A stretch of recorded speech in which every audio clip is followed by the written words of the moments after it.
Jorge Arroyo, que nos está acompañando el día de hoy también, para su comentario correspondiente. Un fuerte aplauso para él.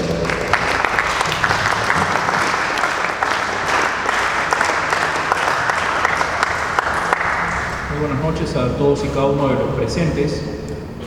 Voy a pedir disculpas porque voy a ser breve y a la vez voy a robarles el tiempo. He calculado con el celular para poder hablar apenas 10 minutos. Esta conferencia se titula 100 años en la historia del Perú y de Latinoamérica. Bueno, a mí me gusta llamarle Hispanoamérica, por razones que no voy a explicar. Mi experiencia como profesor en distintos ámbitos, escolar, no escolarizado, universitario, siempre he hecho esta pregunta, ¿no? Que es la pregunta que todos los profesores de historia hacemos, que es ¿para qué sirve la historia? Y la respuesta clásica es para no repetir los errores del pasado. Y es una respuesta que es muy buena, ¿no? Porque nadie quiere repetir errores, porque nadie quiere equivocarse, ¿no? Uno siempre quiere mejorar. El problema es que no les hacemos ver a nuestros jóvenes que la historia también sirve para aprender de lo virtuoso del pasado, de las cosas positivas, porque la historia no solamente está cargada de episodios negativos, también tiene cosas positivas. Y en todo el tiempo que he trabajado como profesor, yo creo que la historia tiene una utilidad que a veces no la usamos de manera correcta, ¿no? Para empezar, se puede pensar que la historia es un arma, ¿no? Y yo creo que la historia es una herramienta.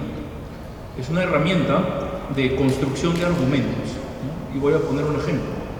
Cuando dicen que el peor gobierno de la historia del Perú ha sido el de Alan García, 85-90 evidentemente, ¿no? Y esto por lo general en las redes se repite bastante, que es donde la gente menor que yo y menor que la mayoría de los que estamos aquí escriben, tuitean y qué sé yo. A veces me divierto leyendo las respuestas, ¿no? Porque todos son insultos, son agravios, pero no hay argumentos. Entonces, conferencias como estas nos deberían ayudar a despertar el deseo de volver a leer la historia del APRA, ¿no? Del Partido Aprista Peruano y de la Alianza Popular Revolucionaria Americana, porque si bien es cierto, son dos cosas que van de la mano, son dos cosas distintas también. Entonces, ¿cuál es el peor gobierno de la historia?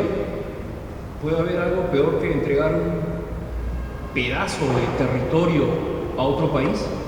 No me refiero a la guerra con Chile, porque los chilenos nos ganaron en la cancha. Me refiero al presidente Leguía, que en 1922, entre gallos y medianoches, el Congreso de ese momento terminó cediendo el departamento de Leticia. O sea, pudo haber habido una hecatombe económica en el gobierno de Alan García, como se suele decir. Puede haber sido una inflación estrafalaria o hiperinflación, pero creo yo que no hay nada peor que regalar un territorio y decirle a un peruano: baja la bandera roja y blanca e iza la bandera tricolor. Porque la historia sirve para construir argumentos, para poder defendernos, para poder defender a un partido o a la Alianza Popular Revolucionaria Americana que está próximo a cumplir 100 años. Entonces, quiero simplemente resumir algunos datos puntuales, porque los historiadores, ellos investigan los sucesos por medio de periódicos, revistas, entrevistas.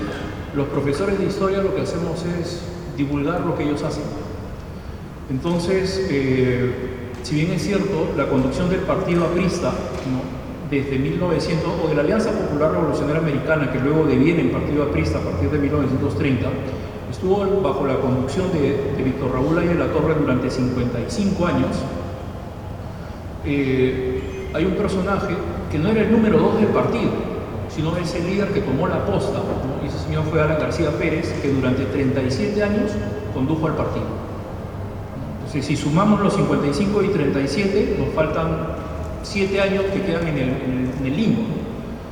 Ese año es 1979 hasta 1982, cuando la mayoría de ustedes debe haber leído, debe haber escuchado la polémica que hubo entre Villanueva del Campo y Andrés Tausa, ¿no? Y luego estamos pasando por esta segunda etapa de limbo, en la cual, ante la desaparición de Alan García, vemos pues que no hay una dirigencia clara, que no se pronuncia sobre ciertos temas que son de relevancia, ¿no?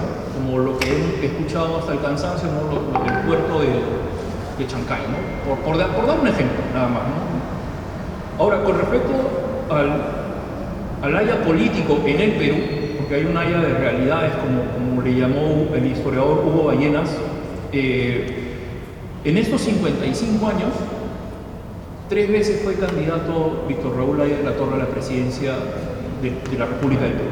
1931, 62 y 63. Y eso lo sabemos todos, ¿no? Pero, ¿por qué fue vetado, ¿no? En el 36, en 1939, que es la elección que menos se conoce en la historia del Perú? Es una elección en la cual no se llega a saber cuál es la posición del partido, entre otras cosas, porque está vetado, junto con el Partido Comunista.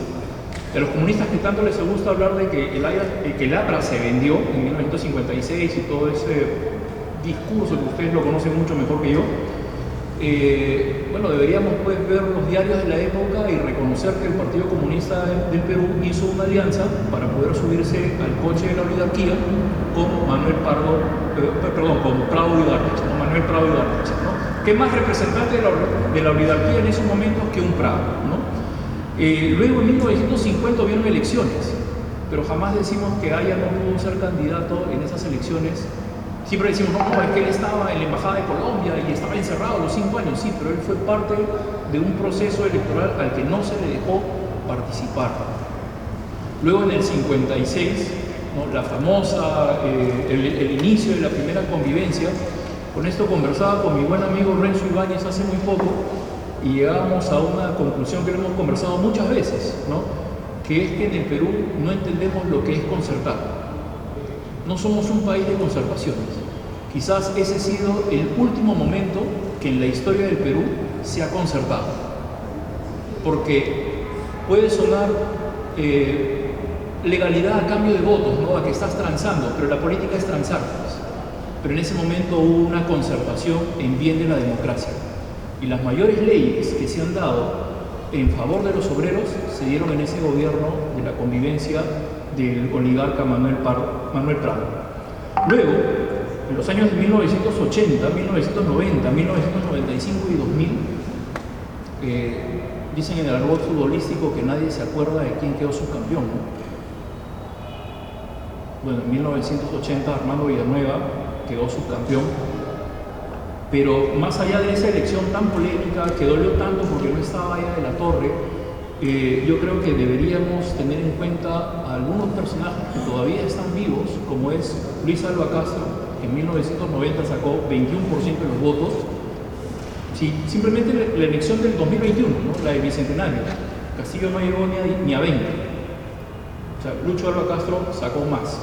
En 1995, en un momento tan difícil para el Partido Aprista peruano, Mercedes Cabanillas tomó esa yuca caliente, ¿no? Y se convirtió en la primera mujer aprista candidata a la presidencia del Perú. Luego, en el año 2000, cuando la cosa era todavía mucho más compleja y más complicada, el hombre del paquetazo, Abel Salinas, ¿no? Decidió correr por el Partido Aprista peruano. Más allá del 1% de los resultados, vamos a la valentía, a la entrega, a dar la cara en momentos difíciles, o no eran difíciles en el año 2000. Entonces, estos son los hombres que también debemos recordar, porque esta es una conferencia que se llama 100 años en la historia, 100 años del Partido Aprista peruano en la historia del Perú y de Hispanoamérica. No quiero cansarnos más, simplemente quisiera decir que hay un ejemplo que se debe seguir, que es el ejemplo de la célula parlamentaria aprista. En tiempos de tránsfugas, en tiempos de camisetas, ¿cuántos de ustedes, porque yo lo hago en clases, ¿no? Esa es mi ventaja de ser profesor, ¿cuántos de ustedes hacen la comparación de que en el 2001 ingresó una determinada cantidad de apristas al Congreso y salieron esos apristas? Que no hubo transfugismo. En el 2006 entraron 36 y se fueron los 36. Bueno, si dejamos a Tula Benítez, pero ella no cambió de camiseta. O sea, es la única bancada en el siglo XXI que es capaz de hacer eso. Y esas son cosas que no se dicen. Y no se dicen por una simple razón, porque no estamos acostumbrados a leer. Y esa es una verdad, le duela a quien le duele. Estamos acostumbrados o se están mal acostumbrando, no me incluyo ahí, en el TikTok, en el Instagram, en el videíto, en la cosa fácil, ¿no? Y estamos dejando de lado los hitos de la historia del Partido Aprista Peruano. De aquellos personajes que de una manera u otra han contribuido a que este partido esté próximo a cumplir su primera centena. Eso era todo lo que quería decirles. Creo que he demorado mucho menos de los 10 minutos. Que tengan ustedes muy buenas noches.